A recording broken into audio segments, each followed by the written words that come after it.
Hello there everyone, this is Mark3 and welcome back to a bit more Endless Space 2.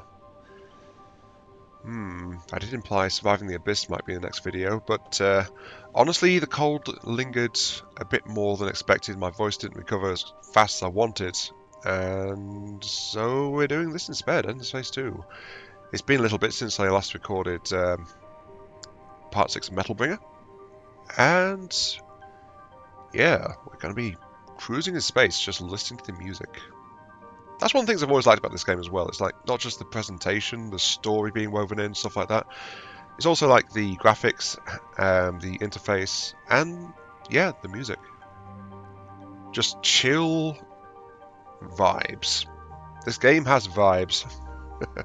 Oh well. But yes, welcome back to Endless Space 2. I am Mark3, by the way. I think I already said that, but yes, I'm Mark3 in case you forgot. Hello. Yes, hi. You can tell I'm slightly out of it, but that's just because I'm getting back into the groove again. So, we're picking back where we left off. We have got our home system, we've got fledgling colony, 2 wannabe colonies, not about to start up. Pirates are making themselves kind of felt. Let's check on these guys really quick. They are, yeah, we just praised them at the end of last time. Because of the break in recording, I've not looked at the save since then, so that's why I'm just taking a moment to reaffirm myself slightly. But let's continue, shall we? Fun fact, I've only got about 220 hours in this game. I was very surprised with how low that was. I didn't realise that. But yeah, 220 hours. Anyway, let's start, as we tend to do, with the comments. So, we have a comment from Happy Hafer. Fill the stars with beauty, plus that title picture. Thanks for making me laugh before I even clicked the video. You are quite welcome, I'm glad you enjoyed that. And I think, as retribution for laughing at the one true perfect visage that is Horatio, I feel like maybe from here on all of the thumbnails for this particular video run should be pictures of pure beauty. That is, of course, Horatio. It will at least keep things relatively clear about what's going on, I suppose.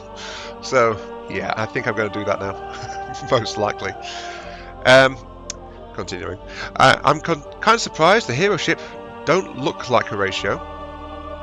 You know, I wouldn't have put that past them, to be honest with you. But the hero ships are actually generic, because the heroes themselves come from the Academy, which I believe we got introduced to them in parts last time. No, we did not. We've had hints to them, but we're not actually bumped into them just yet. But the heroes come from a central academy, where they are augmented through the power of dust, our currency. Dust. Because that's technically like ancient nanomachines and stuff like that. Heroes are enhanced by that and augmented, and then they are trained by the academy and then they come back out again. The actual ship they get depends on which hero class they are, like the governor, the seeker, stuff like that. That determines what overall hero ship they get. So hero ships are the same across all species and heroes. That's just how that one works out. Always a colonizer ship, since all people are going to be Horatio anyway. You know, I could actually see that. I could very much see that. I mentioned this before. All Horatio ships have this gold trim, which is a distinct feature of their aesthetic. But we can't have the face of Horatio being marred by enemy weapons fire now, can we? No, that couldn't be standard. So, yeah. Since that will probably be a concern in the design process, that's probably why we don't have that. Though I will note some of the DLCs added some alternate skins to the ships, and in my case I've added Horatio's green, determined by Horatio's preferred colour and outfit choice. So this is like gold and green, rather than gold and like, I think it's like silvery or pale cream or something is like the normal one. So this is a slightly different version compared to normal. Continue, because I do like Happy Haver's comments. Always, well, almost always have a lot of stuff in them. Next part. Let's get started. Colonize that system and planet. Oh, that one is better. Reroute the ship. Oh, that system is even better. Reroute immediately. Indecisiveness at its finest. I shall defend myself. Indecisiveness. Yeah, there is usually some in this game. When I bounced a colony ship back and forth between Quorum to Dorado and back again, that was flat out being indecisive. It's like, I'll go over here. I think this one's better. Send it there. Look closer. Not as good. Send it back again. Yeah, there was a bit of that. The rerouting of the colony ship up here from I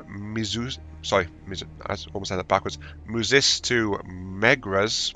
That was actually a case of getting better information. And so rerouting to Megres, because as I noted last time, Megres is primed to be a high-tier production system just from its initial world composition and the world sizes. This is a good place, and I want to get it building up as fast as possible, so that's why that ship got rerouted. To be entirely honest, the colonies I've come across so far, for the most part, are actually not that great. They've been like 3 colonies. They've got like gas giants, which actually require a higher end tech, and my ecologist political party doesn't actually allow you to colonize those because it's non-telluric, as I mentioned last time as well. And it's like 3 planets. This one is actually okay because it's got 2 larges in it and a small. Though this one is kind of mixed between dust and industry with no native food production, so it's not good for initial access. Lupus is actually not too bad. It's 4 planets, 3 mediums, and a large, and it's actually kind of bent towards research, something else I'm lacking in my initial system layout. But it's just like, I don't have much good stuff nearby starting out, and that's kind of informing my choices a bit. Kind of like how this one is like, Tundra's good start because it's got some food and stuff, then science, and then there happens to be a gas giant which is entirely industry based in there, which is less than ideal, but will be helpful. So yeah, stuff like that. I'm not being massively indecisive yet. This game, I do recall, I often do kind of do that. Anyway, last part of the comment. Wow, the Hyperion scout setup really has huge scanning range. And you'll be better, but that's a serious difference. This is true. This is very true. I think there's nothing else for me to do, so I will actually end turn, let it progress slightly. So we see some progress in the background. We're only on turn 12 after like an hour. We're in our second hour quite firmly at this point. Turn 12 is actually very slow, but that's because I've been reading the quests and things. As part of like, I've been away from the game for a bit, so I'm reading the quests for the story as well. Anyway, we are now harvesting titanium. Excellent. Manufacturer will now start to provide a portion of their resources to us. This is one of the benefits of getting on the good side of the manufacturers. They give us resources without us having to actually have the systems in place. But as I said here, if we keep going with this, we'll get more resources, and then eventually we can get a quest to just directly assimilate them without actually having to invade them. So, quite helpful. Then hostile trace. One of our hacking ops has got a defensive program going onto it, so let's go ahead and take a look at that real quickly. Enemy hackers are active. That is a problem. So current speed is going 125, and then there is a counter op, and it'll take 1 turn to get from there to Lupus, and then they'll probably cancel it, and they'll probably reveal on Lupus the fact that there is a thing there. The problem is Lupus is actually not one of mine, so I can't actually do anything about it. I think I will just cancel that.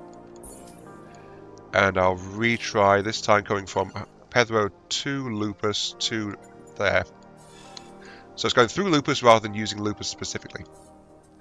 And I'll throw an encryption program onto myself as well, so when the back hack starts from Dorado, it will actually have a chance of not doing that.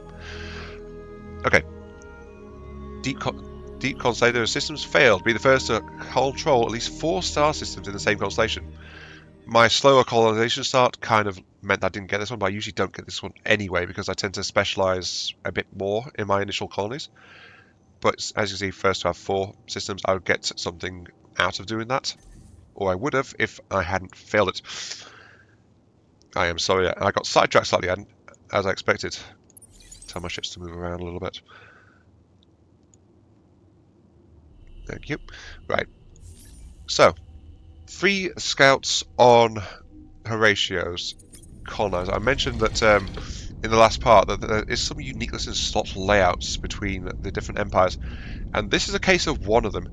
Most empires, to mount 3 of these Hyperion sensors, you actually need to sacrifice some or all of the speed boost I've got into this particular design here, just because the slot layouts don't allow it.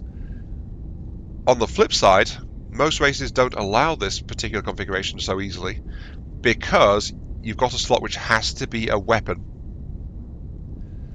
Like in this case, I've got a lot of Omni slots, which is unusually high for a scout ship. So I've actually gone without any kind of defensive or shielding modifiers, really. But other races, like you have slots that must be an offense or defense, or must be flat out weapon, or stuff like that.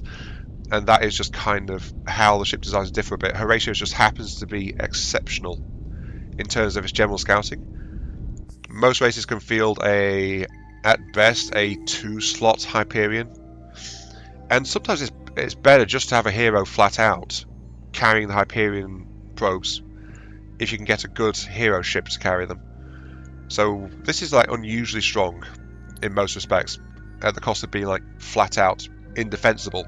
It's just worth nothing in combat. So that's a choice I made deliberately. Ooh. An alien race that is ecology aligned, just like me, and is just flat out happy, especially on sterile planets. I'll assimilate those first chance I get, actually. Yes, please. New event. Your crew follows a mysterious electromagnetic ping. Always the source. A half-buried control center in overgrown ruins of one of the system's planets. A quick raid of surprising modern computer systems reveals a detailed map of the constellation, including a few systems on unexpected places. So, a random event triggered. This particular constellation, all isolated nodes, which means not connected by regular travel routes, are now revealed for me. Plus, found coral reef and got some basic influence. Anything else good? Unfortunately, it seems like Takim is my only isolated node that I can spot offhand that's been revealed. So, not that useful, actually. I was right, this does seem to generally be a kind of a bad constellation to be in. I don't know. Okay, sovereignty, which means that resource boost is increased. Sovereignty just shows who's got the most influence over them. It will change over time as other factions get involved as well. Just leave that be. So yeah, as I said, slot layouts varies depending on which empire you're in, which includes things like combat ships as well, like the carvers. They tend to be very offense oriented, but their ships don't have much defense in general. Other races tend to be more balanced, like the human Imperium does. Excuse me. You can see I'm not quite 100% yet. And then there are also things like the Sophons are very science focused, so they tend to have more utility slots on their ships versus combat slots. Stuff like that. There's some variance in what different races have access to and what the ships can do. Anyway, colony ship has arrived at Murgas. We will do what I said here. We will colonize the decent starter world here, the huge ocean, Murgas 5, which has red sand for extra dust and food production.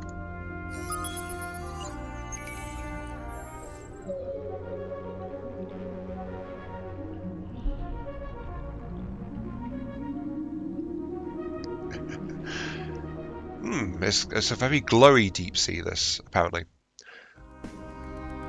And because I want this immediately, I'll also immediately spend the boosts, not only to reduce the duration of strain for supporting outposts on my empire, but also flat out to get this colony operational faster, because the sooner the better for this one. And that's kind of what I'm doing. So Murgas is going to be doing its own little thing for the moment. You are happily done, I think. I want to know what's around Merges, but I also don't have anything going on around Kronos Way, so let's send you out to Quorm at the very least. Good. And we're just going to start our exploration and keep on rolling. Anyway, comments. I'm sorry, I'm not quite done with this yet, even though I think I'm done with my turn for the moment. Yep, that's all good. All good for the moment to end the turn. We have another comment from Anderson Remake. Anderson, I think it's been quite a while since I've had a comment from you, actually. Oh, yes. Good to see you still around. Thanks for this Let's Play. When I tried it in 2018, it was way more complicated to do anything right in any game I started. I just need to clear my throat. Then 1 sec. Right, I actually muted there because I knew it was going to be a loud one. Sorry. You're quite welcome. I'm glad to be doing this Let's Play, honestly, because as I said, this is one I've wanted to kind of play or do for quite a while. I've just never managed to rope a friend into joining me on it really for a recorded run. Only a few people I know actually have this game. So yeah. Let's see, I think I will get Krios because I'm hurting for a decent-ish. Well, decent. This is actually a poor system because it's a small and medium that have science focus, and then that industry is just lurking in the background. This is a poor colony system, but it's also like a potentially useful one to have flat out, so I'm just going to colonize it anyway. Oops. Because I was clicking to move my mouse, I accidentally clicked past the reveal screen showing the thing. It was a savannah with a warthog in the front, stuff like that, so I'm sorry, I wasn't intending to do that. Let's fire off a couple of probes towards Merges, and then move on to Musis by fastest possible, which is indeed through PM. Sorry, PPM 14 number. We'll get there eventually. But yes, trying 2018 is way more complicated to do. That's one of the things about this kind of game where I think my personal orientation in terms of like how I approach a game, especially if I'm trying to figure a game out or if I like a game, kind of plays as a strength, which is I'll play a bit, then I'll restart, then I'll play some more, then I'll play again. So it's kind of iterative approach, kind of like an iterative AI learning approach is probably a good example here. Okay. Oh wait, no, I've just got titanium. I was only just starting to do that, so now I've got. Yeah, now I've got access to this one, which is +10 per planet, which is quite a strong early one. A lot of my figuring out in this game is because of those early replays and like figuring out like what this system does this, these mechanics do that, and just iterating on it and figuring things out and where I want to try and go. So, as I said, I tend to be very exploration and science focused, but because of how infrequently I've shown this game off, so it's not familiar to people in the channel that much, that's why I'm kind of trying to go into detail a little bit and try to explain things. But in itself, with a number of systems, Endless Space 2 is actually a somewhat complex game. I must admit to that one. I think I'll go ahead and get the increase on food production here. Though actually no. Per pop. That's starting to be a relevant factor in Athero. 5%. I've got 6. 5% boost is going to be... Well, notice my population is declining, so I need to be careful here. That's because of the strain from colony foundations going in. In fact, per hop, per coal, per planet. 5, 10, 15 that would be worth, which is half of my current deficit. And I kind of want to get that ASAP.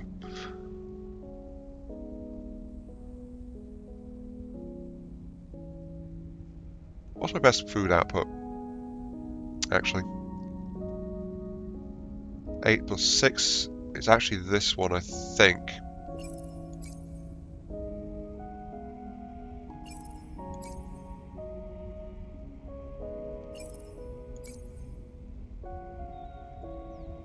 Oh no, wait, no. I'm misaligning. Right, moved all my Horatio over to the hot planet to try and get some extra production, but honestly, right now, will you improve my food yields? You will not. Hey, Governor, realign, please. Nope. Okay, so I'm actually in a situation where it doesn't matter where I go, because flat out, my net food is going to be the same anyway, apparently. And I'm going to lose the population in 2 turns as well, so... Okay. Base food is... 50, 90, 120? Which is flat out what my population, my outposts are consuming almost, so yeah, 120. Okay, hero, I'm going to modify you. You are going to go ahead and give me, because we've got +6, 5% is going to be about even, but that's going to be net more useful because extra happiness as well. Though the production would be nice, it's only a small amount compared to the 83. So about 8% production. I don't know. That's probably the best balance I can find right now for that. I have over-colonized tiny bits in terms of where I'm going so far. I don't have the ability to actually buy stuff out yet. That's something else this game does slightly. It's some mechanics are locked. Like I can't access markets until I get into galactic commodities, and then the tech up here will actually give us access to more specialized sections of the market, like heroes. You can actually pay dust to get heroes. They are very expensive though.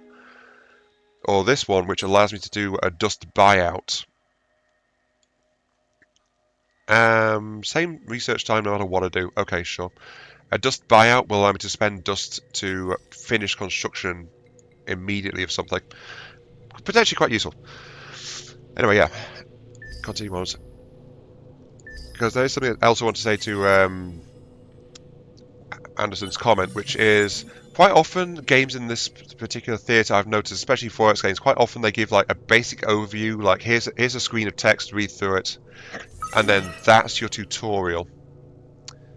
And there we go, population just declined slightly. I knew that was coming. Because population has jumped to 7, I think because the one I discovered in Lupus reached it, and then it dropped again immediately because it was not going to be sustainable.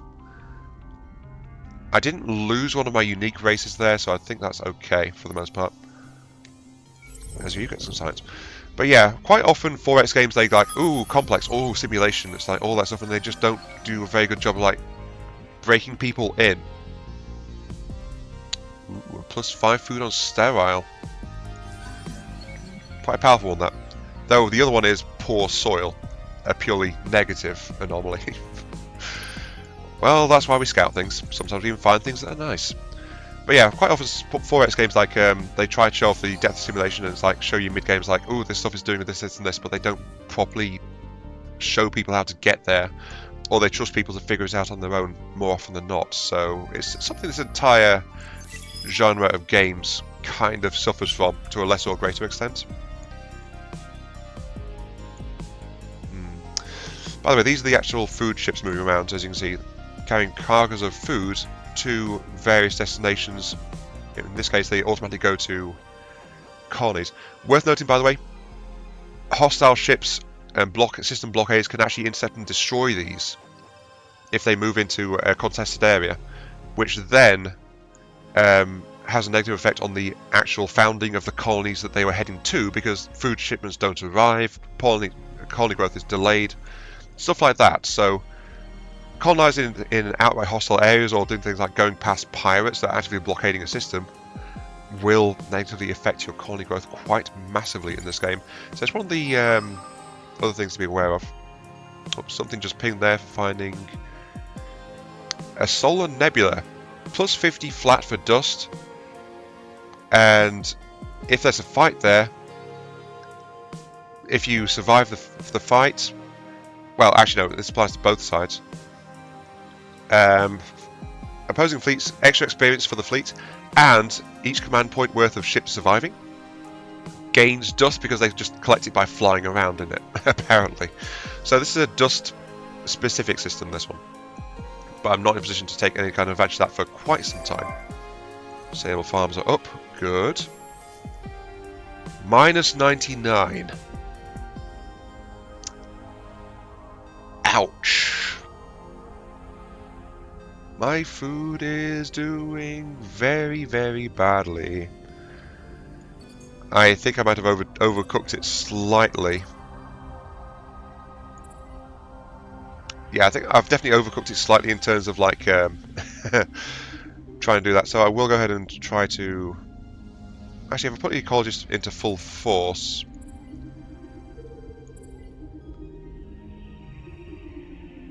That just does worse because it takes all my production and then... Yeah, that's doing something nasty to it. Okay. Sorry. Yeah, government type offers a conversion option to convert production into your basic type. In my case, ecologist, so it goes into food and happiness. Though you can unlock more specialized versions through the tech tree. So the tech tree kind of defines everything in this game by a great deal. Let's colonize, hope to find something useful. Psychoactive air. With an atmosphere saturated by complex chemical compounds, life on this planet becomes interesting indeed if one does not breathe through a filter. Though the inevitable wandering thoughts make serious scientific research a bit more difficult, it can't be denied that everyone who lives here is really, really happy.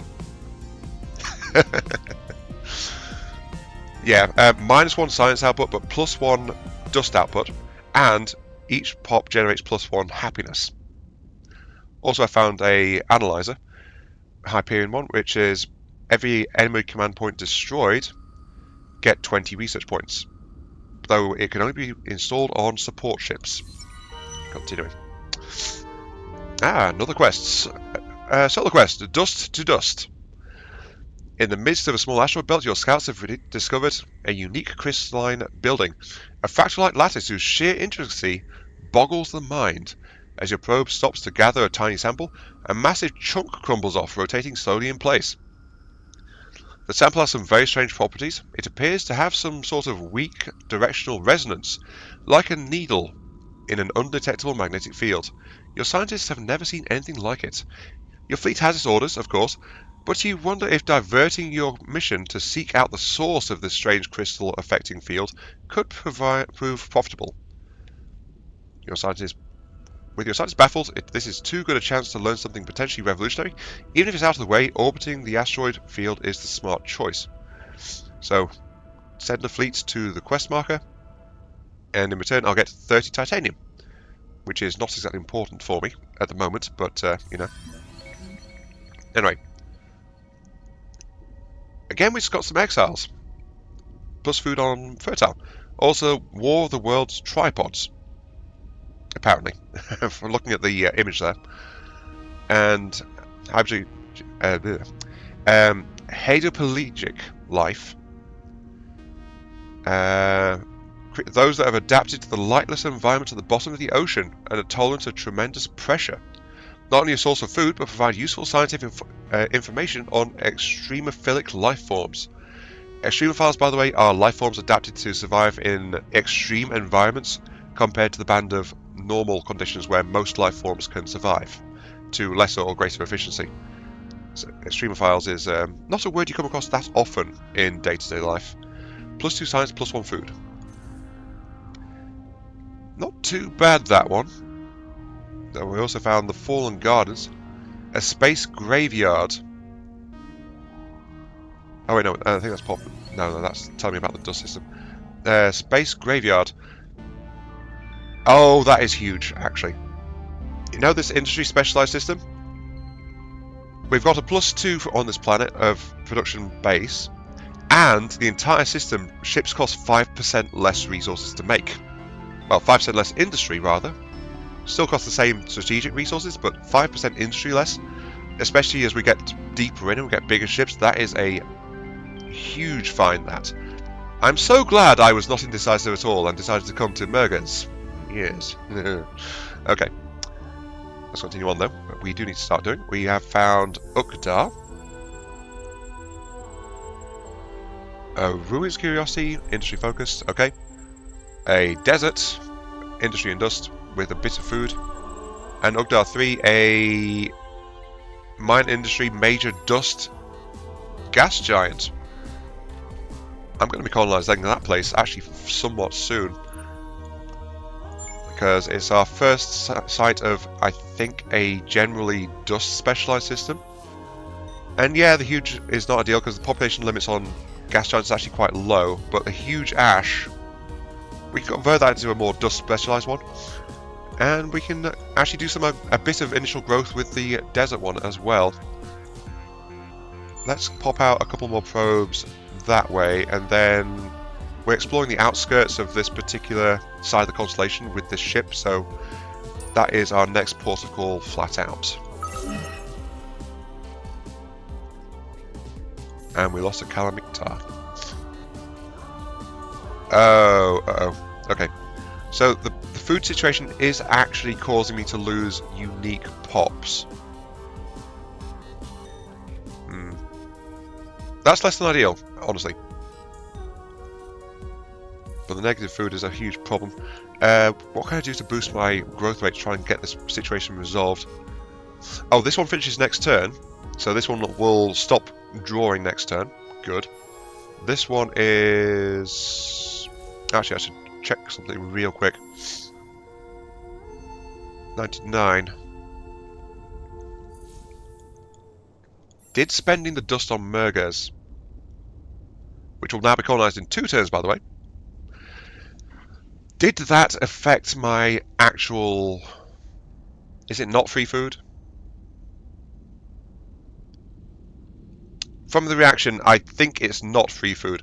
You can see how often I actually pay attention to this specific mechanic in the game, because by the fact I'm not entirely sure. This one says plus food sent, while this one just says plus. I think this one would increase the food cost going out to support this place, while this one implies, because it's actually got a different tooltip on it, that it just flat out doubles the growth rate. Those ships are going with 72 food in them.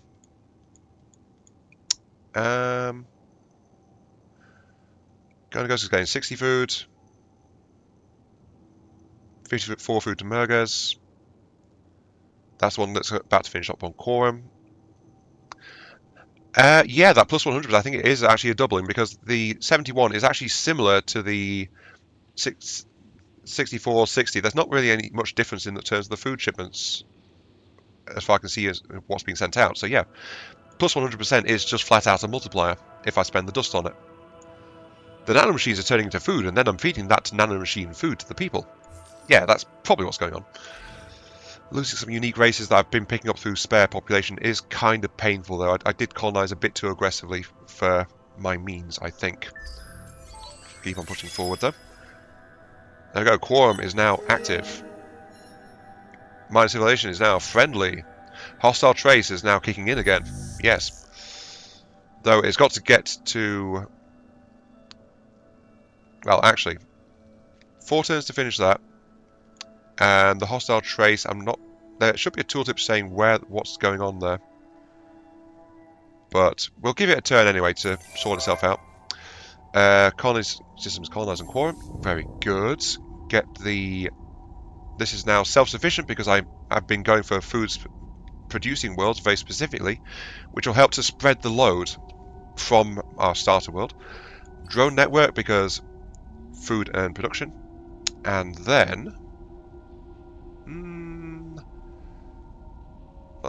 I told a lie. I kind of forgot the Quorum is actually also kind of a specialised science system, though it's also, again, not a very good one. Hot and fertile, hot, cold, and planets. That'll be worth a plus 10, which is sizable. But let's get science dust followed by cerebral. And then per planet, per fertile, that'll be worth plus 20 on production, which is, again, pretty significant. Let's pick that one up early. Yeah, and do that. Marketplace. I'm not in the market yet, but market is still doing things. The market does react, by the way, to your actions and the AI's actions. So the price of military ships, that means that some military ships are being sold to the markets. And so there is a glut in supply, and so military ships are being sold for cheaper. That's not exactly a good choice, really, to buy up military ships from the market unless you desperately need the military power, or you want to mislead someone in a multiplayer game, because that is also an option. We lost another Ilio. Yep, Ilio have gone extinct, I think, in my system, at least for now. Yeah, we're down to Zavali only. It's a shame that. Potential diversity has been lost. Horatio's plan to expand into the galaxy has been greatly weakened. Also another orphan node. I'm guessing that thing that we had pop up, it said around the constellation. That implies that the link, so this is one constellation we're in here, but it didn't reveal that. So I'm guessing it has a range limit on that. Curious. Curious. Tell me about these worlds, please.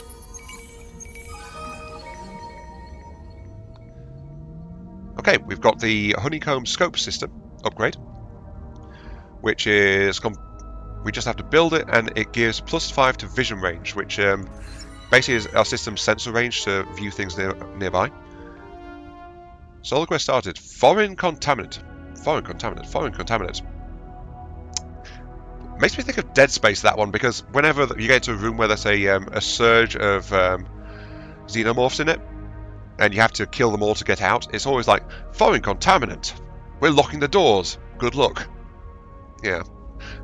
One of your exploratory drones used by your team for rapid planetary assessment has disappeared. According to your lead technician, this type of drone has a particularly low malfunction rate. He thinks it was intentionally sent off course by someone or something. Join us at cargo bay for collecting samples. Perhaps if you find it, you might discover what happened to it. 2 sites look like promising leads. They're both in difficult locations, though, and recovery will be expensive and possibly dangerous. So explore the quest curiosities. Each one will cost me 5 titanium, which I have not spent any of this entire game, so I'll be fine. Reward: a pirate ship spawns on the system. And then the other one is just a load of giving me an extra 20 titanium, flat out. So yeah, 20 titanium, but I can really spend half of that to get some potential rewards. Though that said, curiosity requires expedition power. Darn. I don't actually have that upgrade. It is this one here, by the by. The curiosity cube with a question mark over it is a curiosity power upgrade. Wait, no, I should have that. Oh no, sorry, I was reading the tip wrong. I know what I'm doing. Okay, required power 1, brackets 2, because I've got 2. I was thinking odd there that I've got 1, but no, I was just misreading it. In my defense, this is also why I'm rereading the in the quests for this one. It's also why I'm rereading all the quests and things, because in general play, if you're familiar with this game, you wouldn't be reading the quest text. You'd be going, ooh, I've got this option up. It gives this and this. Click the one I want and then proceed. So this is also part of my rediscovery from being away from the game for a while. It's like I'm reading and enjoying the text quest to get back into the flavour of the game. Even though I know it is slowing down gameplay progress a fair bit, it's part of the experience and part of what I wanted to share, the fact that this game has got this stuff in it, really. So this one, Analyze Quest, got 60 science. So, you know, a boost to my scientific progress, very good. And then the other one also gets me some science flat out as well. And the quest reward triggers. A strange sight greets the expedition team at the second site. The drone is partially sunk in swampland close to another abandoned vessel. From the tangled growth ensnaring the vessel, it's clear it's been here for a long time. You find no sign of any crew, but do manage to reactivate the craft. It'll make a useful addition to your fleets. Pirate ships spawned. So, pirate ships, they tend to be like a generic civilian class, which is actually a separate race as far as ship design is concerned. They're usually available on the market, and you can get sometimes some quest rewards like I just have. But what we've got here is a shuttle. It is a small attack roll ship. It's got high projectile attack and defense, so it's a very basic kinetic style one. 5 movement, a lot of hull points, stuff like that. But the fact I was trying to go zoom into it there and couldn't also highlights the problem with this and what I will now discuss, which is the big drawback when it comes to getting ships through quest rewards or through the marketplace for military ships. And that is the fact that these ships come as is. They come with what modules are hardwired into them, for better or worse. But yeah, you can actually put together a false flag fleet or a stealth fleet, which is equipped with ships flat out not from your empire, which, as I said, will give you anonymity. I struggle sometimes to pronounce that particular word. Anonymity to have false flag operations going on, like an unknown ship fleet attacked. Oh, it's full of ships from that particular race. In multiplayer, that race's ships attacks me. Maybe that race is not being very nice with me, but the problem is that they are not native technology to my empire, and because of that, I can't actually go in and edit these guys. I can't upgrade them with my ship technologies and stuff like that. So what I've got there is all this ship will ever be, unfortunately. And that is going on. Any info yet on what is the progress there? Not really. I used to know this stuff and know where to look, but it's gonna do it. It's gonna keep going, so leave it be. I don't care if the pirates have a worse opinion of me, to be entirely honest with you, because I feel like that is actually a bit of a problem. Now that was the notification quorum.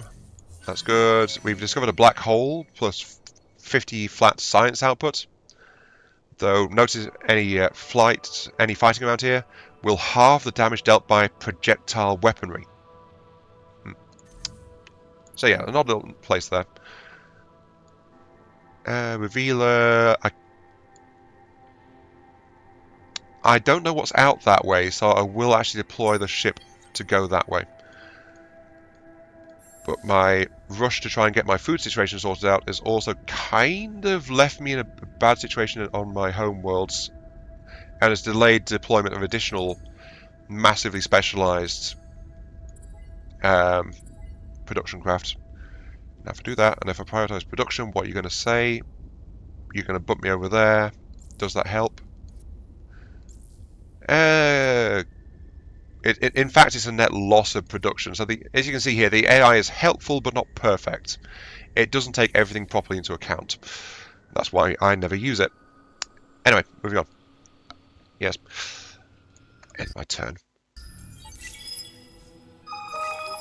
But now we're actually kind of getting into the flow of the game a bit better. So I've discussed the basic systems and things like that. So I can now buy things out with dust. I can also build a dust-specific, unique, once per empire, so that's a empire-specific one. And I need to assign new technology progress. I think I'm not at massive risk from pirates. I will boost my hacking ability by picking up eukaryotic sap, which gives me access to the accelerator offensive program. Allows me to spend system capacity on a system that's hostile to accelerate hacks that go through that system. So that's what that one does. And I'll also pick up this one as well, which will give me access to a planetary specialization, which boosts the scientist's output on that world. My first specialization pickup, I think that will be. Yes, it will be my first planetary specialization, I think. Let's do that. And also give me access deeper in here. Well, one of these will, which will then let me get this one for better curiosity power, which is going to help for that. Mergers is online. Excellent. Goes to the machine. Okay, so the reduced science output has just expired. However, you could also try to put evidence on mysteries in the machine. Maybe learn how to make it generate dust. In spite of your efforts, the machines were too ancient, too strange for your technician to unravel their secrets. Perhaps next time. So, nothing happens. But at the bright side, that means the loss of science production is now gone. Be the first to possess 20 star system improvements in your empire. We've been struggling in production because I went for colonization first, but that's another deed that's failed. Those aren't bad, they're useful to get, but it does indicate ways where you could try to improve your game. That's one of the other things those things in particular do. Get me drone production. You are net positive, but I want this planet's system to ramp up industry. We're on a temperate, fertile ocean. Planet temperate and fertile, plus 30 just for that world on Xeno industry, so I'll get that one. And then plus 1 per person. That is not useful just yet.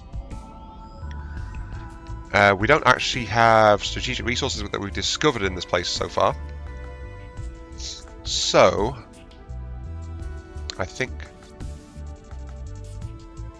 sim camps, cerebral, and then that's it. We don't have a decent food building yet, despite our food focus.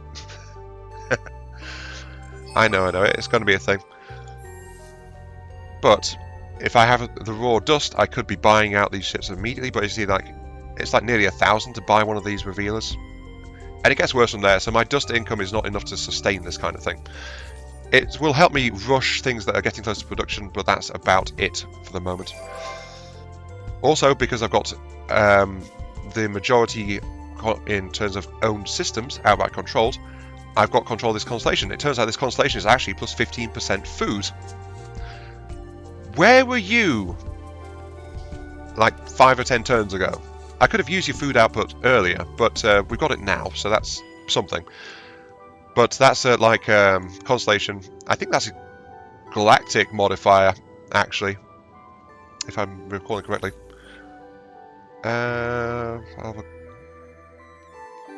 No, not quite sure where it tells me that one. But yeah, plus 15% food is useful. We got Mergers.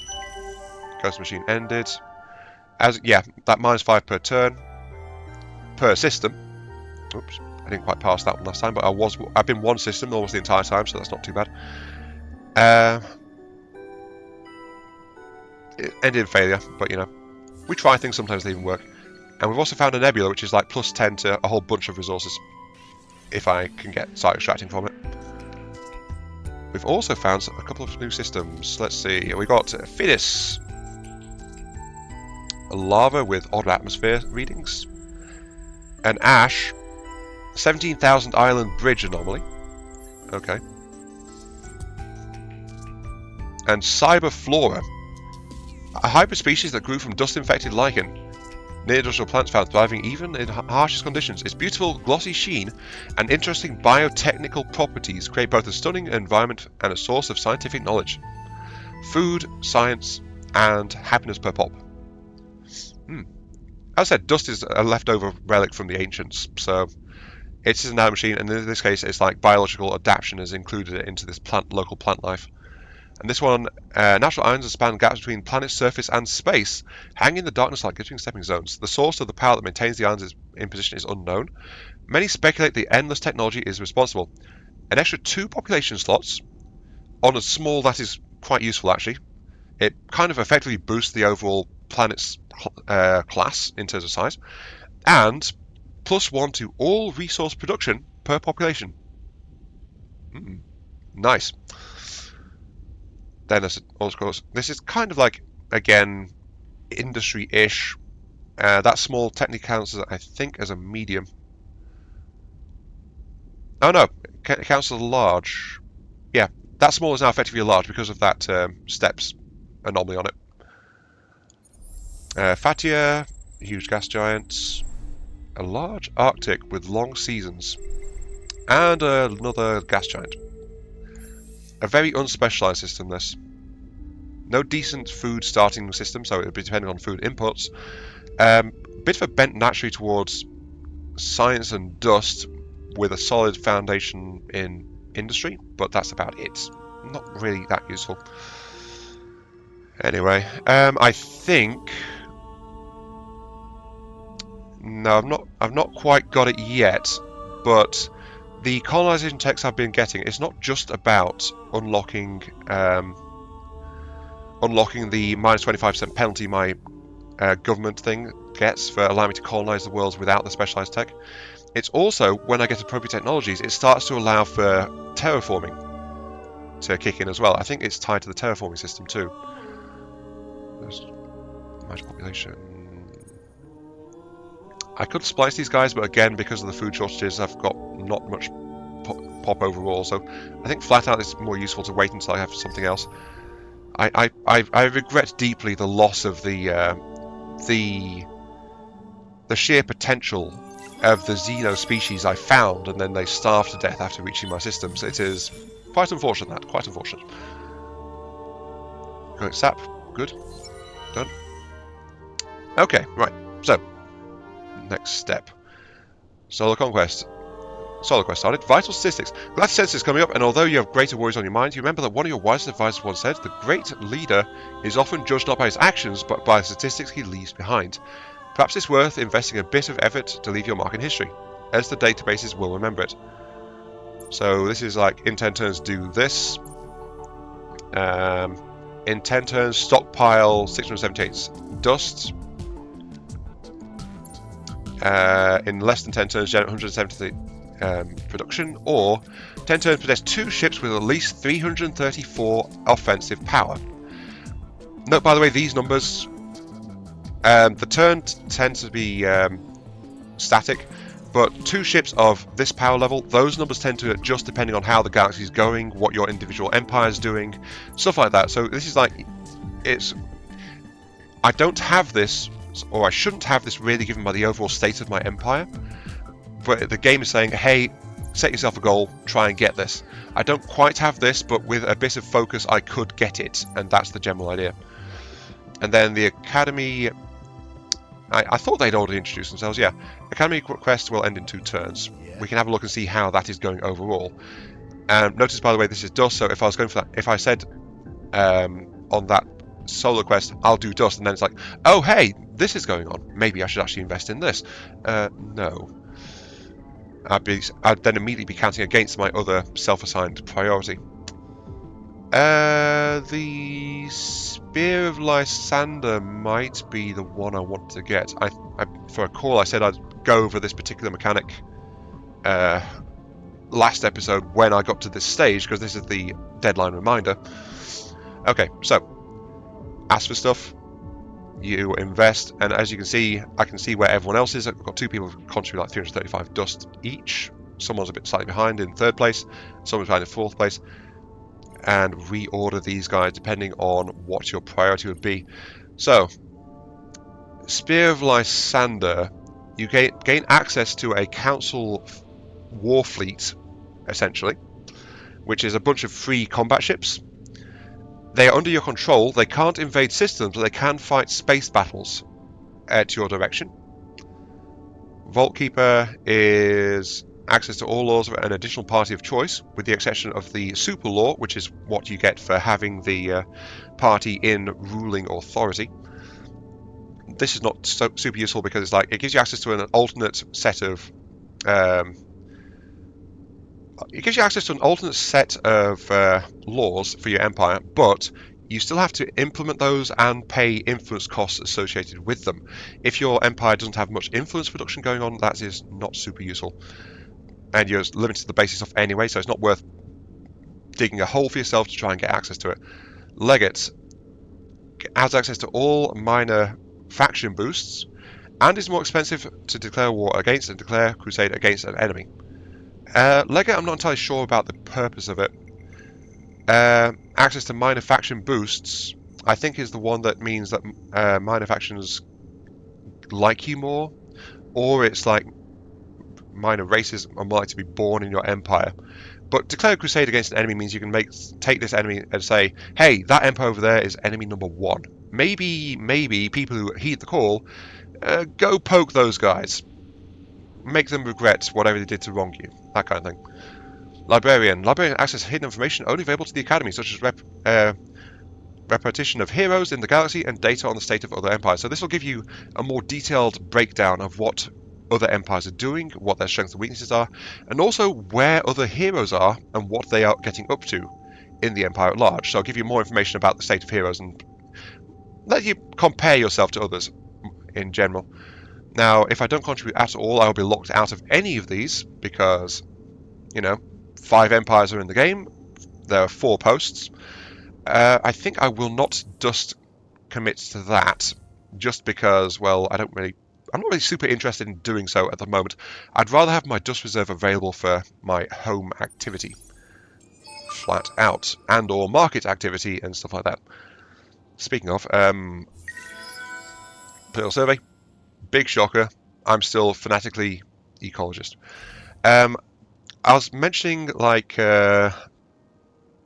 yes, the thread of thought that I lost track of that I want to pick back up is the subject of buying in military ships and stuff like that. That's next tier of science exploration, very good. My production is 143. 173 I think will be doable.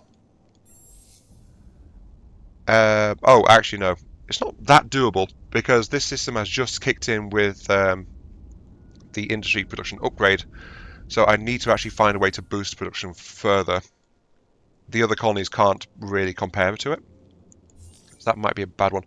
I think dust stockpile going up 26 per turn, 6, 7, 70. I would need 120 dust.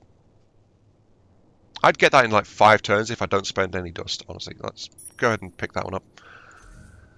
Go for dust, get some influence in return. But yeah, if Althera hadn't completed Zero Industrial Structures, I could have built that quickly to get production up. But unfortunately, I finished at the same turn as that quest popped, so the quest took that into account. Horatio, very good. Access to trans vines, which is a happiness boosting thing. Very good. Okay, so military ships. I mentioned you buy the ship, you can use it for false flag operations. It can be used to bolster your forces in times of conflict and need. Like, you buy your ships, you'll have that, but you've got to have the dust available to do it. You can also sell your ships to the market, which is probably going to be the eventual fate of this particular shuttle. It's my only combat ship right now, but I'm probably going to sell it to the market when I get the means to, just to get some dust income. But a word of caution here. Any ships you sell to market, yes, it does reduce the price of ships overall because there's more ships available, there is that. But ships you sell become available for other empires to buy, just like any ships they sell become available for you to buy. And, here's the kicker, your design doesn't get changed. You sell your ship, it's sold with the design you installed in it. It is valued accordingly, yes, so selling a better ship does get you better stuff for it, like more resources, but at the same time you're also handing that ship out to the other players and they can buy it and then use it against you. They can't upgrade it, but if you've got advanced technology and you sell that ship, that's a potential ship you could come against in a fight in the future. So that's something else to be aware of. It's not always the best idea to sell the ship. You can just scrap the ship. That is also entirely a valid option. And sometimes it is honestly what you might need to do. But it depends on exactly what you're trying to do. Or you can just have a knockoff ship, very cheap to produce, and just sell cheap, inferior versions of your ships to market. That's also an option. Though remember, of course, that will affect ship prices as well, so you'll have to make more of them. Anyway, I've checked out Fatia, go to Procyon, which might be a priority colonization as well, because it's got 4 planets in it. Let's check it. Lava World, Ash World. Might be another industries-based system. An arid and a boreal. Huge, large, medium, small, so kind of average population size. The fact it's a 4-world system makes it of interest, though it might be worth taking it and then re-specializing it into something else. We've also got access to the missing node down here in the form of Grus, large lava with coral reefs on it. Wait, a lava world with coral reefs? Interesting. Also a jungle, and the other one was an arid. Sorry, the coral reefs distracted me slightly there. Picturesque, risk and fascinating, the lush reefs beautify the planet.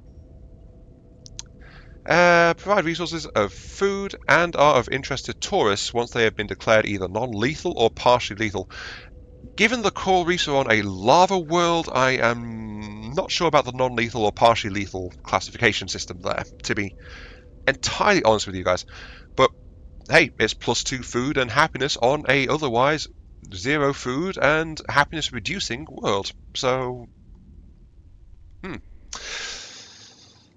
what an odd one to find that. Anyway, in terms of cultivation, I'd rather actually get some scout ships out if it's entirely with you. Oh wait, the one being built was actually an inferior version. Yeah, reveal of 3s. Also, I think a corner ship would be a good idea. I can actually do a dust buyout on that, but remember I want to save dust right this second. Just leave that be for the moment. All good, all good. Yes. But yeah, the market is potentially useful. Honestly though, I'm not really using it much. Prep scale, then get evaporation inhibitors, then please pick up galactic commodities. It's about time I actually joined the galactic market I've been hearing so much about. Honestly, it can be very useful to get galactic market immediately, and it's actually quite a useful recon tool as well in terms of trying to figure out system development. I will play this episode slightly more than an hour, just to kind of show you guys that. We've got our first planetary specialization as well. Okay, new event, Minds Matters. A brilliant inventor from Horatio system has created a wondrous piece of technology, a neural device that allows one to temporarily control the thoughts and actions of another. Yay, mind control. Or rather, remote mind control. Yeah. Unfortunately, the inventor only created one, and he apparently passed away shortly after testing it for the first time. There is a bit of a hullabaloo about what to do with the device now. I can destroy the device because, mass-producible device that violates every personal liberty known to sentient life. Maybe it's not the best thing to have in my empire, but it'll grant me +10 happiness for 15 turns and increase my ecologist ideology. I'm very high ideologist anyway, so I'm not interested in that. Or I can confiscate it, double experience points gained by the hero in Horatio, and increase militaries. Technology is so potent it can be put to good use, not destroyed. As long as powerful technology stays in the hands of the trustworthy, it's acceptable. Right? Well, in this case, the technology is going to be in the hands of Horatio. And so, of course, we will confiscate this fine technology. We've already got something similar because of the whole cloning and then neural mapping from the original Horatio to create our beautiful divine species of Horatio. But this is only a step further in that particular vein, so confiscate is fine. Give us a little bit of militarist ideology, but that's okay. We're still overwhelmingly ecologist. But next 15 turns, double experience points for our sole hero is very good. Also, new mind civilization. The Amblia. Okay, unknown.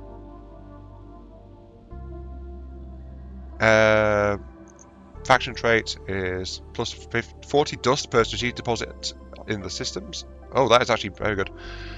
Oh, that's what it means by faction traits. Though exactly how the access given by the access to all given by the academy. That sounds kind of broken if you give access to all of them all at once. But I'm guessing there's some limitation involved there. Otherwise, it'd like that'd be like 100% pick that, because flat out it'd make your species kind of broken for quite a while. Temperate factions provide more dust than other factions. Okay, it's not telling me the actual breakdown. I will start negotiations though. I will say hello to you. Oh, here we go. +2 science production on sterile worlds and +1 dust. Actually worth trying to, get these guys involved. None. So the odds are they've not met anyone before me. I will double praise and get that rolling. There we go, dust to dust. Using crystal sample as a guide, you've led your fleet to an uninhabited planet, apparently rich in minerals, where your scanners pick up no signs of life.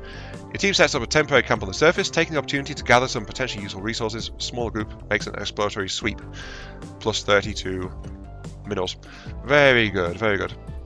And that, where was that? You know, I didn't actually check where that was and where I was trying to send my fleets. I'm guessing it was actually Fatia. In which case, why didn't that proc last turn? I do not know. Oh wait, no, it must have been in Muzis because a ship literally just moved through Muzis.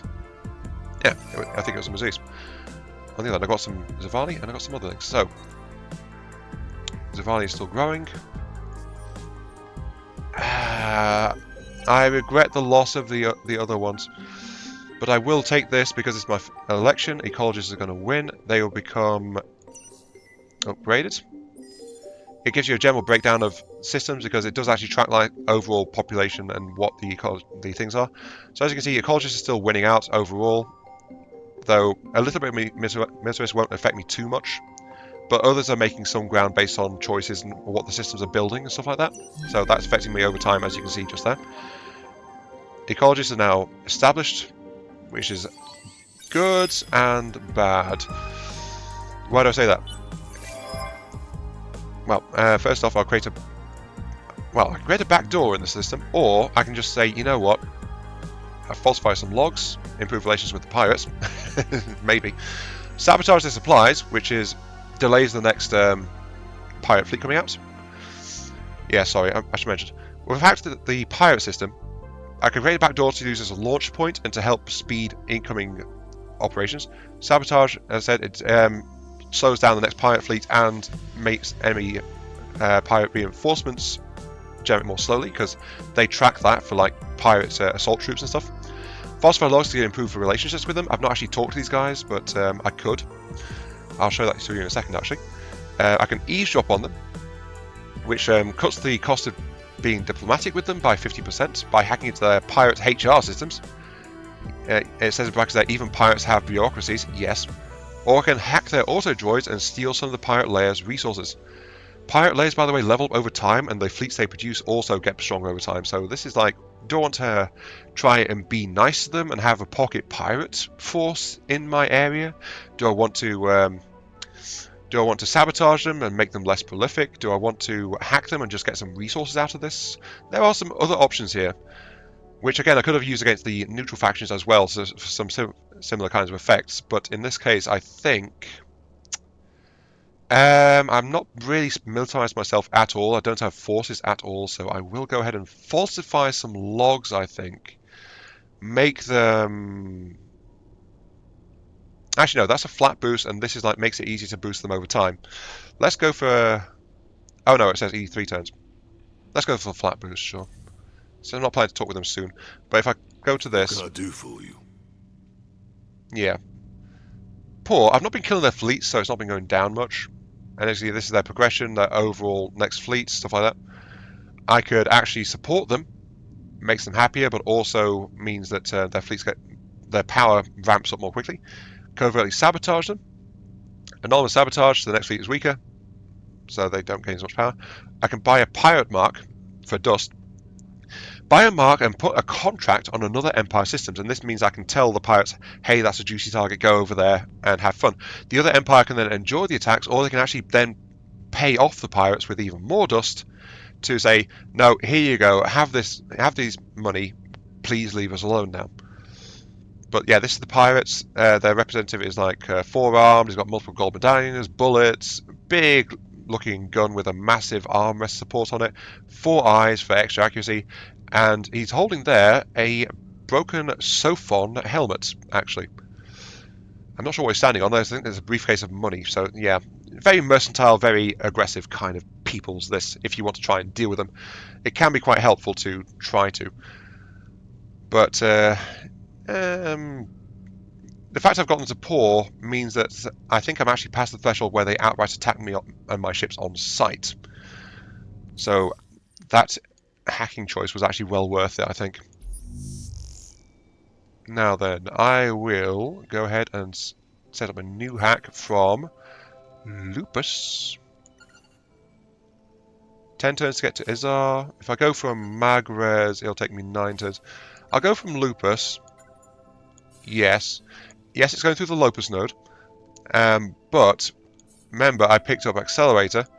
Lupus is a hostile system, so I can deploy the Accelerator on that one, which means that the hack is going to go faster and now takes 8 turns instead of 10. I'm not hacking out of Horatio, so I'll actually cancel that support program I've got running there to free up some bandwidth. And I will deploy an additional accelerator on Izar. So, something worth noting about hostile hacks. They are active so long as there's no hacks until there's no hacks running through them. If all the hacks running through the hostile support program finish, the hostile support program actually cancels out and stops. So that's worth noting there. Also worth noting is the second one deployed is grayed out here. That's because it's queued up to deploy, but it won't activate until my signal actually gets to Izar. And then it'll kick in and help to actually hack Izar itself, further accelerating the hack. But at the moment that is pre-allocated, but it's not actually allocated yet, so it's telling me that is a thing. I can allocate more systems and programs immediately, and I can overspend this, but if that kicks in, then programs will start to auto-cancel to get down to bandwidth requirements. Unknown, have 8 planets colonized. Yeah, someone's aggressively colonized. Oh well. Dust to Dust Part 2. The dead are dead, and even this might be somewhat disrespectful act. Your empire needs the dust. Send an expedition to Curiosity. It was Muses. Deposit dust in magnitude may have already attracted salvage gang, so best ready for a fight. Okay, so if I do this 150 dust, it's warning me that I'm probably going to get attacked. That is all. And then we've got unknowns taking all the stuff here because, well, yeah. So Islander has distributed and things like that. I was going to say to Anderson's comment earlier, actually, that part of the difficulty might have been the update which revamped the academy. Well, that hit in 2019-2020, I think, not 2018. Sorry, not update. The last DLC that came out for Ender Space 2. But that has been fixed, as I mentioned last episode, in more recent updates. So, yeah, as we do. Solo quest complete. Entropy. Reports of new systems and contents come in. Other reports arrive as well. It seems that heroes are departing the academy on individual missions, not at a sender's request. This independence is unusual, although not a full rebellion. At least, not yet. Reward, the Scavenged Ram Scoop module. Also, I finally got another scout ship. Huzzah. The thing is, I want to spend some dust on this immediately.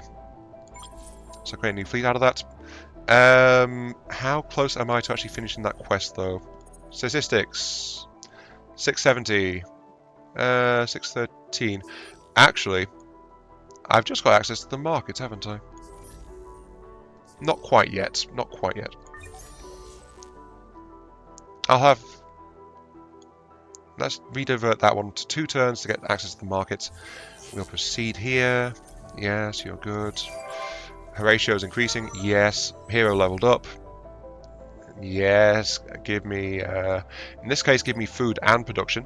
Now that I've reached the minimum, though, the next ring is unlocked, so I can now start putting points there if I want to.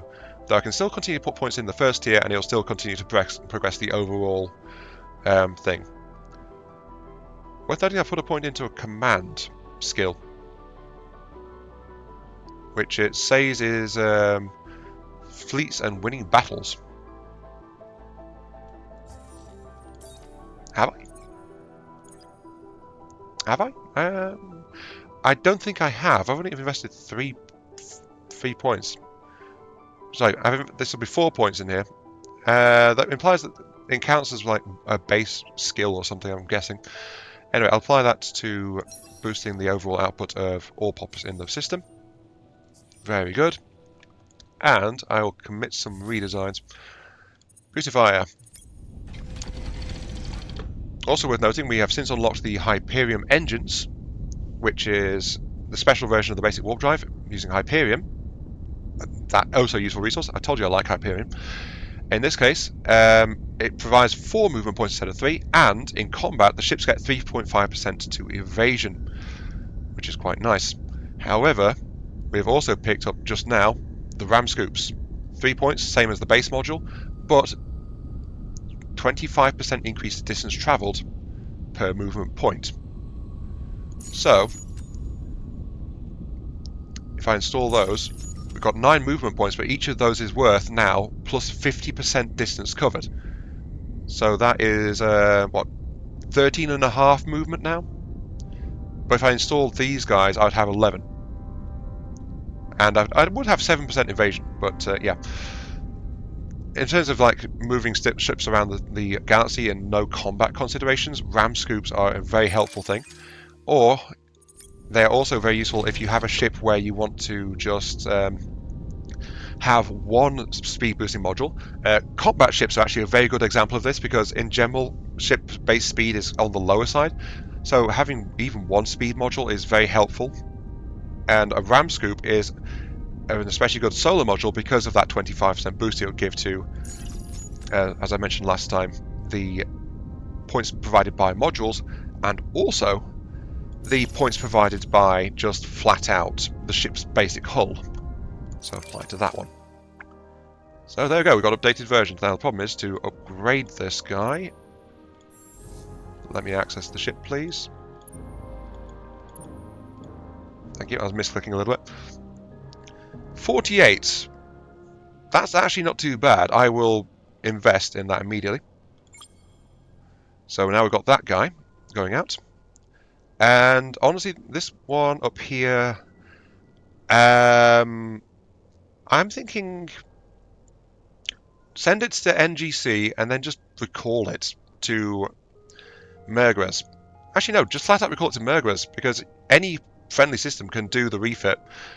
I just need to pay to do it. I'll do that, yeah. Anyway, Revealer, head out to the west to Kionis. It's going by the trade lanes just because the trade lane is faster versus into space. And see how far it got? Previously it got to about here. Now it's getting to about there. So that sizable increase. Not too bad, not too bad. Also found a dust nebula, which is, yep, we've already gone over that one. That's all good. Unknown ship. Procyon is ready for scanning. We've also found Cepheus.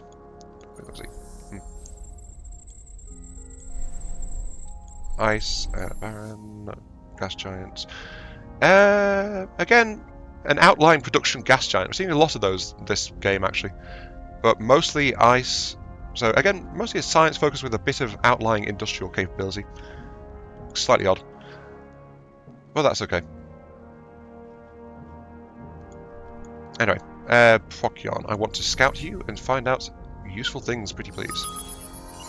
By the way, I am rapid clicking on the top one because it also cycles probe launches to rapidly click the button, and then if you can do it all quick enough and you've got enough probes in stock, which is why I like to have a good probe surplus on the scout ships, that's where you can get lots of stuff like sorted out immediately. Like this is Red Sang. I found a Hyperion deposit and some extra Hyperion, always welcome. Garden of Eden, anomaly, science and scrap. Garden of Eden, extra population slot and +1 to nearly everything. Ooh, that is actually a very interesting one. Super Spuds, Red Sang, micro factories. You can see what I mean about as you get more used to the game, you'll start to skip through a bit more. Micro factories. Another innovation at the end. Some visited planets were sown with these dust-built millimeter-scale factories that convert mineral solids into nutrient chains for crops. Adaptable or trainable to a wide range of ecosystems, they are an enormous boon to food production and agricultural labour. +3 food and +1 happiness per pop. Also got hopeless battle tactics. Optimistic name there. Okay, sure. Morale bonus, when a side has more active flotillas, becomes a penalty, which can affect either side, so it means as the balance of power in the battle shifts, it can cause problems. Used against a fleet with many ships, or if you plan to group your ships into a single flotilla. So basically, ships can be kind of spread out depending on what tactics are being used. But in this case, if your enemy has more combat groups in the fight than you, then they get a penalty rather than a morale bonus But then if you start to outnumber the enemy in terms of combat groups, you get the penalty instead. So I don't think I've ever come across that one before, or at least I've read it before, so that's an odd battle tactic to come across. Anyway, you return to Murgos, please, to get refitted. It's skipping the lanes because, you know, it's just going to go fly direct to Ukdar. Perfectly fine. Everything is good. End the turn. Roll on. We are approaching the tail end here. I just want to give you a quick look at the market before we do. New collection purpose from Horatio. Okay, we've hit 10. So that is +3 food and +2 on hot. So thing is, as the collection increases, you get bonuses. In this case, it's only +2 ecologist strength on the Empire. Yeah, it helps maintain your ecologist dominance. But at 20, I get +50% food. And I've got, at 50, I get +5% food added to my influence production. So food provides a bonus to influence production, basically. And this one, though, Harashim's, I think is going to be useful flat out because of the +4 on sterile. So as soon as I get an extra pop on Harashim, I think I'll, you know, let's provide the dust to this.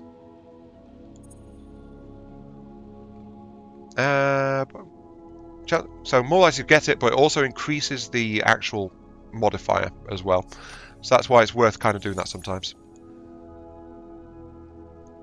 I think I'll touch on combat ships and things next episode because of just how this episode's run on and the direction it's taken. I've talked about buying mercenary ships and stuff like that. I've talked about pirate marks a bit. I'll talk about actually getting my own military going next episode because, you know, I actually haven't done that. Oh, that was a mistake there. Oops. I forgot to redesign the ship, so I've just built another unupgraded one. Seems to have to... Right. Excuse me. I've been talking a bit too long, it seems. 1 second.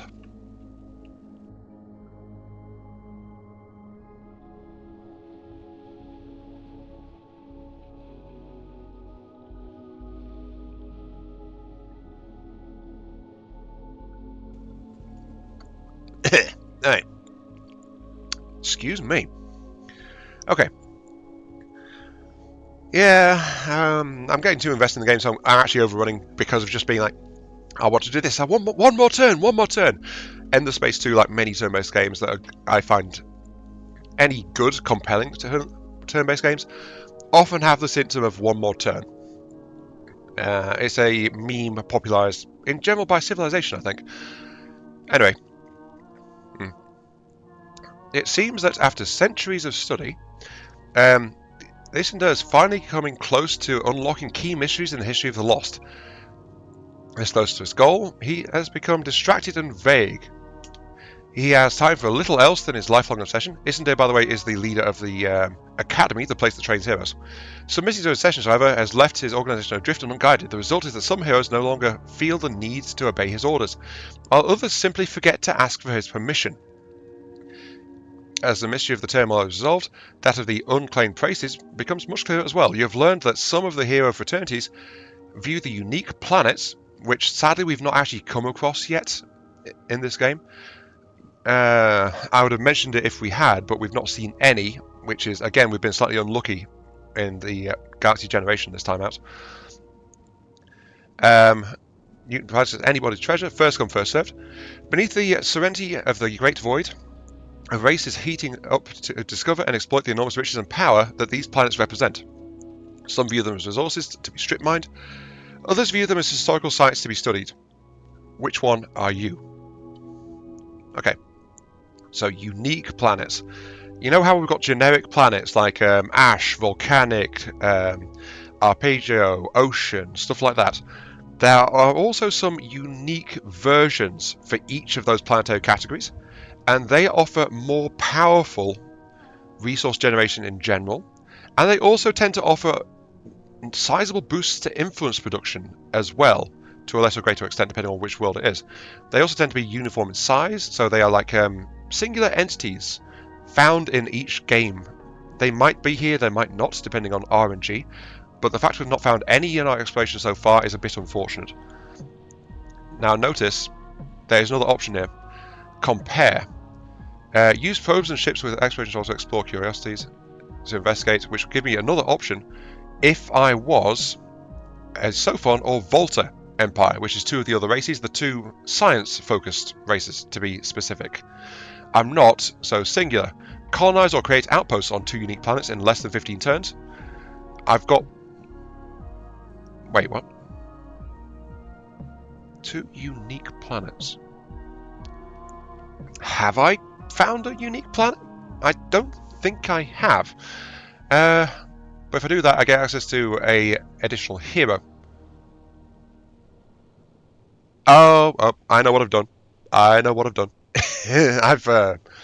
I've done something completely silly. Right, so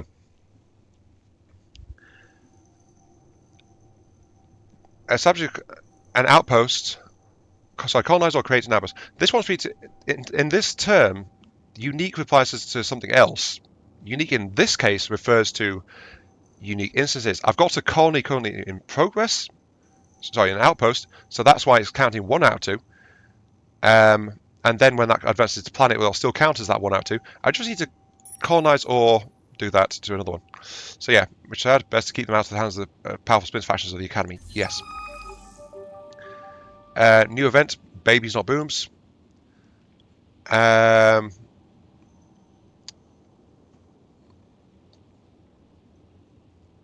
Sorry, I was just checking to see if what the bonus was. There's been noticeable increased birth rate in one of the systems of your empire, Mergas. Mergas needs more population, flat out. That identifies the militarist and scientific. The trend is particularly strong among the Harishim.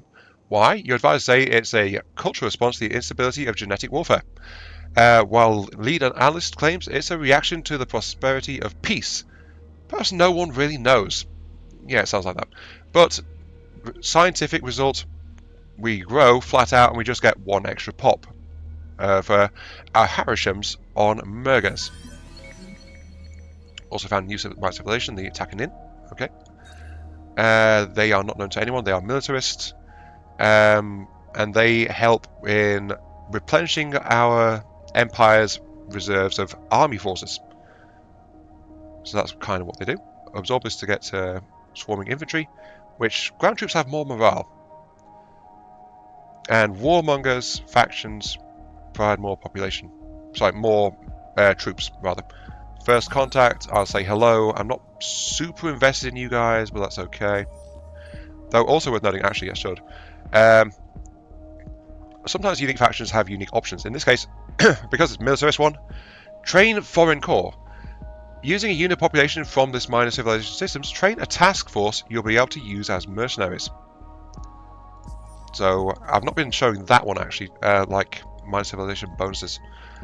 The Izar selective migration. Ooh, that's actually potentially a good one for me. Trigger migration of a unit population from this minor civilization to the closest system you own. Cost me grapes, which I don't have though. But I could do that with the Izar. Lupus, industrialist development grants, fund development, increase yield. So yeah, that is actually a ideology specific option down there. I think that's something that came out in game updates because I don't remember that being a thing. Or at least I wasn't super familiar with it. Anyway, Kronos, I will investigate you. Because what I'm waiting on is actually coming next turn, which is the market upgrade. I am sorry, this is a longer episode. Sometimes my episodes do range to about an hour and a half-ish. This is kind of what's happened to this one. But you will move out that way. Let's go back through because I did skip some stuff. Population growth, yes. New population bonus for Horatio. We already knew that one because it's grayed out. Okay, this is one I skipped. So, every so often as the game progresses, just by nature, you will get access to a new hero out of the academy, and you'll be given a selection of 3. And this is just like as the game progresses, as the time marches on, you'll just get access to more things. Notice you've got 2 different ship types here: a limo and a drop ship. So it's not a troop drop ship; it's just called a drop. I think because of its overall shape. But also notice, by the way, different ideology alignment. The strongest hero in your empire of a given alignment becomes the leader of that faction, and then that's when, like, being on the Empire's council and their bonuses start to kick in, as if they are the faction leader. So that's why there are some things here which say specifically they are good as Empire resources and stuff like that. Though in my case, I've got just Horatios, so that's kind of unifying things across the board a little bit in terms of their individual strengths and weaknesses. I've got 2 councillors, which are both focused more on planets in general. There is a slight variation, as you can see here, because of the militarist versus religious. Religious has an extra wit, while militarist has an extra labour effect. The scientist one is a seeker, though, which is, as we view the tools up here, exploration of the galaxy and scientific wisdom is balanced between weapon and support modules, better surviving unknown regions. So it's meant to be more geared between command and wanderlust, but because her ratio is naturally skewed towards wit and labour, it's not really being shown. It's more of a generalist hero than actually a hyper specialised one. So let's take a look-see.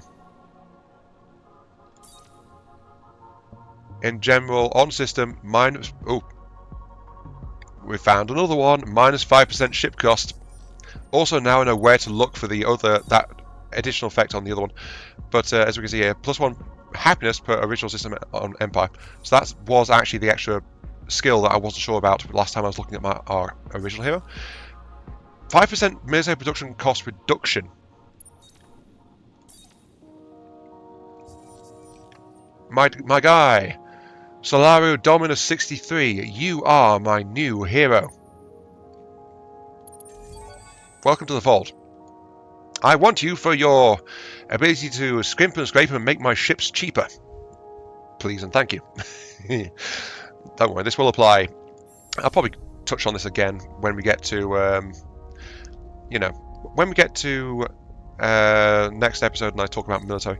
But for now, I'm going to employ him straight away, I think, into my shipbuilding system. This is going to be your home forevermore. I hope you don't like wandering the galaxy, because you're never going to leave this place. Sucks to be you, I know. And we will go ahead and we will get... well, this one is actually offering dust because of it. Slightly different because of his political alignment. So dust instead of food boost on this one. Because, yeah. I forgot to mention that, I think, in the last episode, that some of the skills do swap out a bit depending on which faction the hero's aligned with as well, which is why it's always worth checking the skill tree before you commit to buying a hero. In this case, I want to boost production and growth. The +5... Citizen happiness is actually only a content right now, so that would help. And population is still kind of low, so yeah, I think I will go ahead and invest in that one.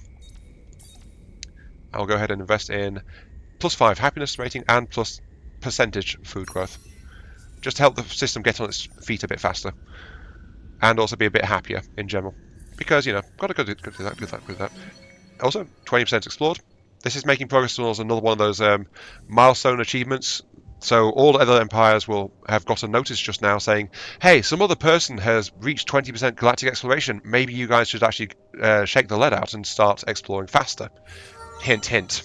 So, yeah, that's kind of what that does. End the turn. This will be the final turn in this particular episode, because we are getting access to what I was looking for, which is the market. So, okay, here we go. Howl and Jabbers of nations, the clink of coins are replaced with electronic screens and visible buy and sell orders. So this is what was a currency in-person paper-based market of old, is now up to our more modern standards of being like digital and automatic and stuff like that. So that is like gives us a +1 to resource generation on strategic deposits on the system. So that's system upgrade, and it gives us the marketplace, which is what I was looking for.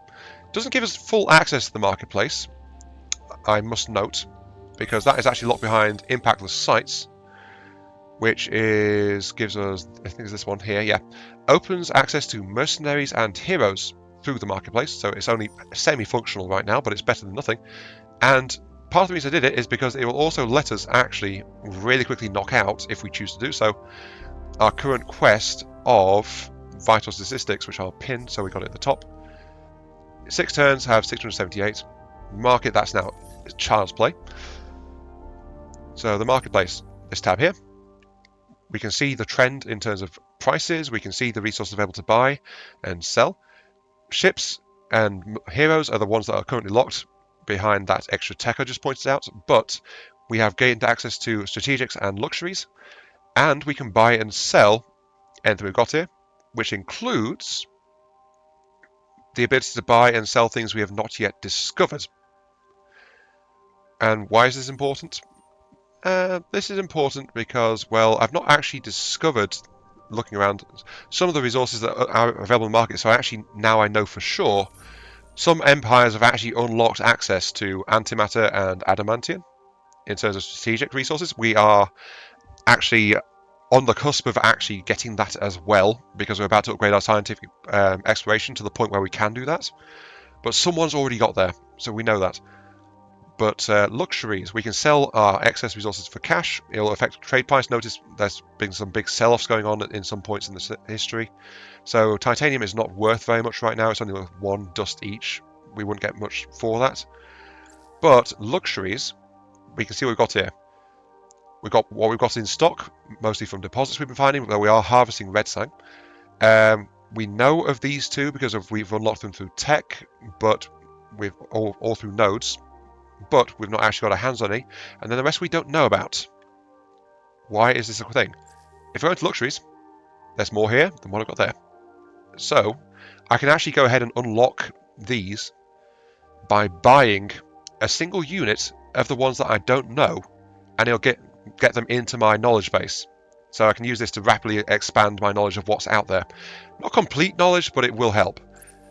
Why am I doing that? Because in here, we can see it's split into general categories in terms of like what kind of effects it has, like approval, troops, trade, science, industry, all the good stuff.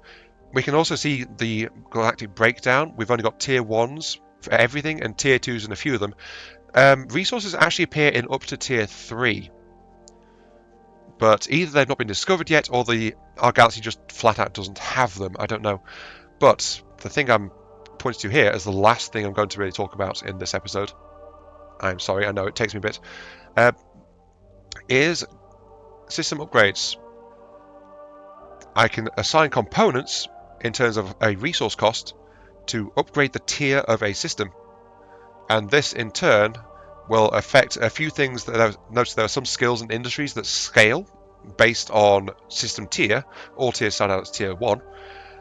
But it also allows me to specialize my empire as well by choosing what components go into it. I mentioned this briefly, I think, last episode too. So I can select it and see what it'll do. So tier 1s give a flat bonus. Tier 2s give, I think it's a per pop. And I think tier 3 is percentage, if I recall. Or maybe it's all the way around for the tier 2s, tier 3s. I'm not 100% sure offhand, because it's not something you look at very much, because once I assign this, that's it. It's done. I can't reassign this later, so you'll visit this particular screen. What? A minimum of like 3 times per game.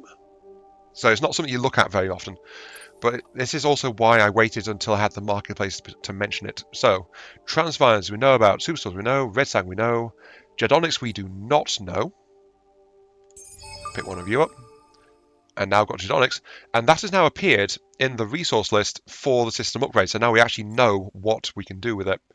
Again, for Eden Incense, deciduous trees, we do not know that one. Some of these notes are dirt cheap, by the way, but some of them are also on the pricey side. That's why I say, like, for this unlocking, just like 1 is all you want to do, really. Dark glitter, I know about. Blue cap mold, I know about.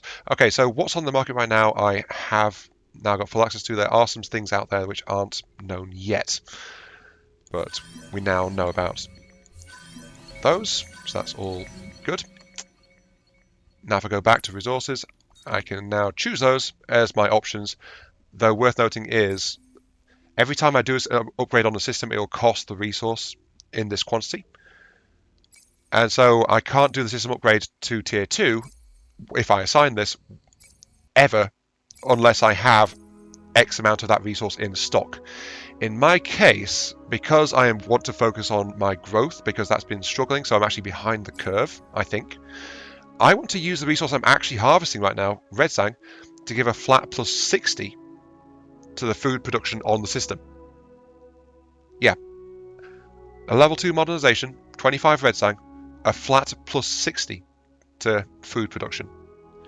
With no other cost or upkeep, by the way. That's just a flat out one-time investment to improve it. And then all the others are like plus 60, plus 60, plus 60, plus 30 on influence, because influence is like pretty powerful. And then 15 points to happiness, and then this one is, like, as you see, a bit more specialized on these ones. Though this one, notice, by the way, if I use super spuds, reduce the cost of buying out system upgrades and ship construction on the system. So a Dust Focus Empire would love to get that one in early, because it just makes things flat out cheaper to rush build with Dust. So yeah, but I am going to assign red sang to this. And now that will allow me to colonize it, to adjust my system, because there it is, level 2 upgrade plus 60. And intense cultivation, this turned into my breadbasket system, to be entirely honest with you, so I'm going to have to leave that as is. I will also give another beautifier, please, thank you. I need to build the endless sooner rather than later, because that's going to be due out really soon. But yeah, one thing I mentioned in passing I'm not going to do now, and I think I'll retouch on next episode, is this wrench icon lit up because I unlocked a tech for it. The exoscience stations is that planetary modifier I mentioned. I can install this onto each planet to specialize it a little bit further, and there are basic and advanced forms of this. There's 2 for each resource type, basically, and in this case it's +1 science flat per population, and another +1 science if it's a cold planet. So as you can see, you can specialize your resources further, or you can actually use it to help diversify and shore up any shortfalls that a system might be experiencing on other resource types, if you have the appropriate planet specialization available. So things like that do tend to crop up a little bit. But yeah, I'm going to end it there though. Because I go explaining and I do wander back and forth a little bit, if there's something in this game that you actually want me to try and explain, or be a bit clearer about, or more, well, flat out, let's be honest, coherent about, let's be fair, then yeah, just let me know. I'll be happy to tell. Otherwise, I'll probably just talk about things as I run into them, as I have done this last episode and this episode. But yeah, this has been IMAT3. Thank you very much for watching. Hope you guys enjoyed the show. Feel free to like, share, comment, subscribe, all that good stuff. Helps on me, helps the channel, give me those virtual hype packs I oh so crave. And I'll catch you all some other time. We're not in the best place in the galaxy at the moment, but we're not in the worst place either. Our foundation is doing pretty well.